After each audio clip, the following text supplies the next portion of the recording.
typical Eastern North Carolina August morning this morning. So that was good. We need the heat. So I thought, the kids watched the film yesterday afternoon, and it's we've got a group of returners that they have a lot of pride in themselves, and they're hungry to get this thing going. And they weren't pleased with our practice yesterday. Not that anybody wanted to go out there and not practice sharp, but the film was what the film was, and they took it very, very well. And I thought we had a great start to practice. Ton of energy. Just so many, just huge improvements from yesterday from a lot of aspects. Now, they really pushed themselves to practice at a much higher level, much better pursuit, much better, just pushing through, playing fast, and that heat now beat down on them, which you can all understand that. There's a point in practice where they really had to make some decisions. And I was really pleased with the bulk of the roster just in how they pushed through. So I think, day two was a positive improvement from day one. I told them, no doubt I sit here and say we got better today. It's certainly going to continue to be a challenge you're basically having to play yourself into shape, whereas most preseasons you report in shape.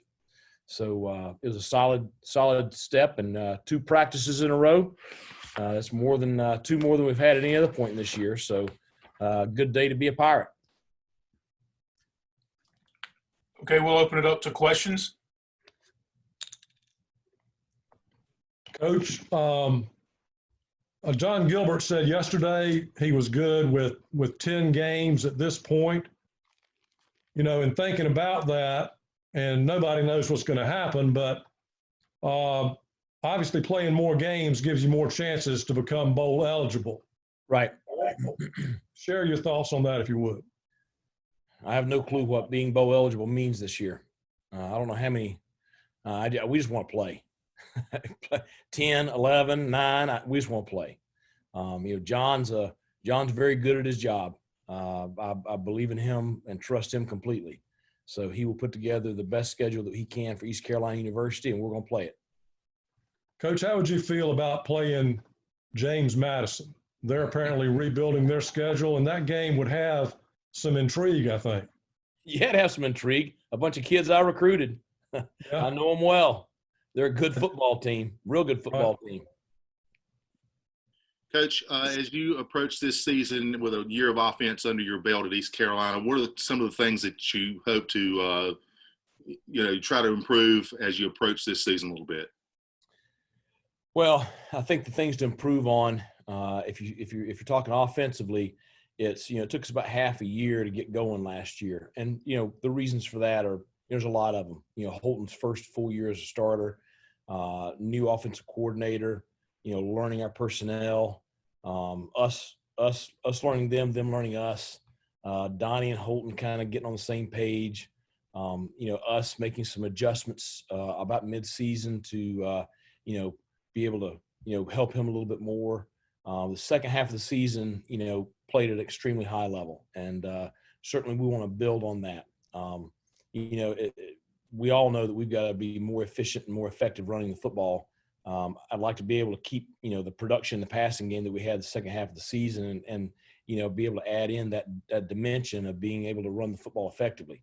So, there's kind of those 2 pieces right there. I think that, our receiving room, we don't have, huge numbers, but the ones we have are pretty solid players and they all have experience. So, real pleased with that as far as, having something to build on from a leadership standpoint with our personnel. Coach, it's obviously early in practice, but what have you seen from the quarterback position? Obviously, with a lot of young guys there getting reps. There's a bunch of them. That's one thing. So figuring out how to get reps has been one deal. Of course, there's good and bad to practicing the way we're practicing right now. One of the really good things is, with running multiple practices at the same time, you're getting a lot of reps. Now, the negative is Donnie's not with all of them, so he's having to coach a lot of stuff off film.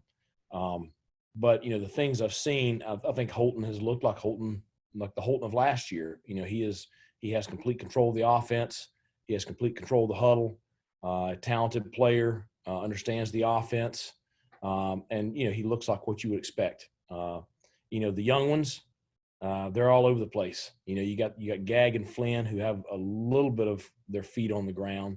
So they are able to at least operate the offense a little bit of a higher manner. And then you have the three freshmen, and boy, you've seen some pretty impressive things talent wise from those three. But there's a lot of difference in standing there throwing Skelly and being able to run an offense and lead a group, 5 offensive linemen that are all, older than you, and standing in front of them and then see the bullets start flying as the defense starts coming at you. So every snap, I told one of them today, and he had an up and down day today. He made some throws that you're like, wow, that is pretty impressive right there. And then he had some moments where he just crumbled. Every snap they get, they will improve. Every snap they get is experience. We're throwing more at them than they ever had in high school. And so I guess to kind of sum it up is it's a room that has a lot of talent. It's a room that's going to be highly competitive. And it's a room that has the depth that this program needs, not just for this year, but for the foreseeable future. Coach, can you talk about the defensive line? I know there's been a lot of question marks as far as experience is concerned and numbers, but can you talk about the defensive line for so far this season? Well, we've got numbers. I mean, they're a small army over there. We've got, it's last year we had, very, very low numbers, but we've got an army of them over there, and they look like defensive linemen. They're big kids. We got good size. They're very, very green. We've kind of split it up this year because of that, with Byron Thweet and Roy Tesh both coaching the defensive line together. So they're getting a lot of individual instruction, a lot of fundamental teaching, and much like those quarterbacks, they're going to do some things where you're like, wow, that's pretty impressive, and then they're going to do some things where you're like, yeah, he's got to learn, he's got to get some experience, he's got to mature. So I'm pleased. I like the room. We just got to grow them up. Just got to build them and grow them up. At what point, Coach, will there be an emphasis, if not already, on getting a lot of reps widespread and getting guys ready? Because when you get in season with testing, you could lose a starter on short notice. At what point will that getting multiple guys ready come into play, you think? Well, that's what we're doing right now with, the practices on multiple fields. You have the incoming freshmen that are getting just as many reps as your returning starters. And so, right now we have it split up where the ones, and we don't call them 1s and 3s, but in essence, the 1s and 3s are on one field, the 2s and 4s are on another field. We just call them Group A and Group B, and we shuffle them around a lot. Guys go back and forth between fields day to day, but in essence, you are building your depth the way we're practicing right now. Now it may kill all of us. It's certainly aging the coaches, but I do think it's what we have to do this year. You're getting, every one of those quarterbacks are getting reps. Every one of those D linemen are getting reps. Every one of those running backs are getting reps. And those reps are what's going to prepare them for the games. Coach, you mentioned, of course, normally you report in shape. It's a different situation this year. Are you doing some lifting, and are practices focused more on developing condition at this point? Well, our practices are focused on trying to practice faster and trying to get as many reps as we can and really try to play ourselves into shape. We're taking small breaks at certain times during practice, but we're really pushing the kids hard during the time in between the breaks. That's where we're getting a lot of our cardiovascular. We are lifting every other day. They have a lift this afternoon starting at 2:30. Now, with the restrictions still from the state of North Carolina, our lifting is not quite as easy as it used to be. So our lifting is in small groups from 2:30 all the way till dinner. It's a lot of coordination and organization that has to go in there to get that to run smoothly. But we are lifting and running both during preseason camp.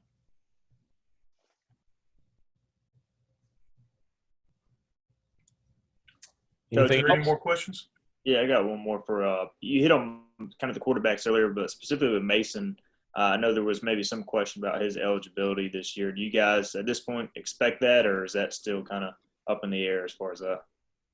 Compliance is working with the NCAA, and we're hopeful. It's a deal where I think it would help him if he were able to travel, if he were able to play a little bit this year. It's not the worst thing in the world if that doesn't happen. So, our administration's working on that right now. Coach, we obviously brought in several transfers, one of which Ryan Jones is not on campus yet out of Oklahoma. But talk about what you've seen of those guys on the first 2 days. Well, I mean, I think a lot of them have made some already positive impacts. I think when you look at Avery Jones and Justin Chase, both of those guys are working with the first and second offensive line, so they're pushing for starting positions right now. You look at Chris Willis, an experienced guy on that defensive line. It's just his maturity has been the thing that's been the most impressive so far. He's actually played, and he played significant snaps, so that's been really good to see there. Some of the guys in the secondary, whether it's Robert Kennedy or Sean Dorso or Nigel Knott, they've made us more athletic. They've made us faster. They've given us depth, and you could keep on. And we do have quite a few. So it's a deal where you're adding in those sprinkles of older players into an extremely young football team.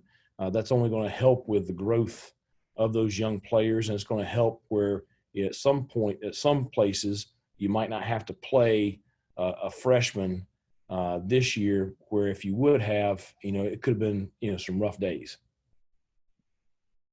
Anytime you have weather coming in, like possibly on Monday, it kind of throws things into a bit of disarray.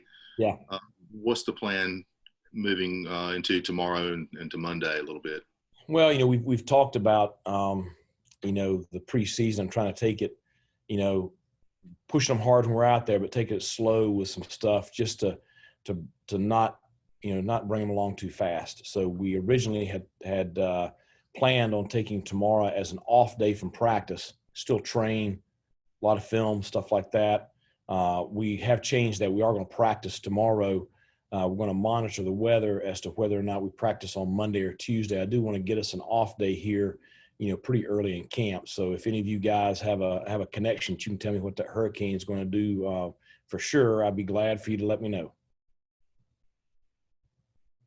You guys have lived in this part of the state longer than I have.